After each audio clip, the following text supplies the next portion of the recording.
গতকাল ফুটবল ম্যাচে বাংলাদেশ ম্যাচটা জয়লাভ করছে, কিন্তু এই জয় দেখে যদি আপনি বাংলাদেশের করা ভুলগুলো ভুলে যান, আমার মনে হয় আপনি প্রকৃত একজন স্পোর্টস প্রেমী বা খেলাধুলা প্রেমী না। দেখেন, বাংলাদেশের কিন্তু অনেক দিন ধরেই যদি গোলকিপারের ব্যাপারটা দেখেন, শুধুমাত্র মিতুন মার্মার বিকল্প কি বাংলাদেশে কোনো গোলকিপার নেই? থাকলে তাদেরকে কেন চান্স দেওয়া হয় না? এই ম্যাচের শুরুতেই দেখলাম দলে আনিসুর রহমান জিকুকে রাখা হয়েছে, ভাবছিলাম যে এই ম্যাচে হয়তো জিকুকে গোলকিপার হিসেবে দিতে পারে।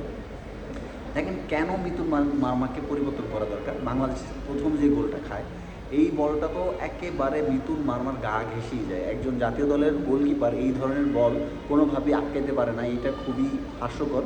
একজন জাতীয় দলের গোলকিপার থেকে এটা কোনোভাবেই মেনে নেওয়া যায় না। সবচেয়ে বড় যে কন্ট্রোভার্সির ব্যাপারটা, যেটা হচ্ছে সবাই যেটা নিয়ে কন্ট্রোভার্সি করছে, মিতুন মার্মান যে একটা বল ধরে তারপরে গোল লাইনের দিকে বলটা ছেড়ে দেয় এবং পরবর্তীতে বলটা আবার ধরে, এটা নিয়ে আমি ব্যক্তিগতভাবে নিজেও অনেক দ্বিধার মধ্যে যে আসলে কি গোলটা ছিল, এটা কি গোল হয়েছে। আপনাদের মতামত আপনারা চাইলে কমেন্টে জানাতে পারেন যে আসলে কি এটা গোল ছিল। যদিও যেহেতু রেফারি গোল দেয়নি, সেক্ষেত্রে গোল হবে না। আমরা বাংলাদেশ হিসেবে ম্যাচটা জিততে পারছি, আমরাও বলি যে আসলে গোলটা হবে না।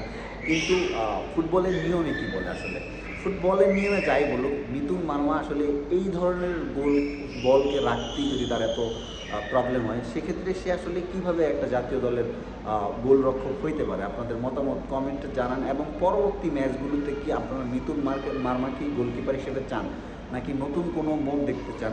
জিকুর জায়গায় যদি অন্য কেউ হয়, তাও আমরা নতুন মুখ, আমি ব্যক্তিগতভাবে নতুন মুখ দেখতে চাই। আপনাদের মতামত আপনারা কমেন্ট সেকশনে জানাতে পারেন।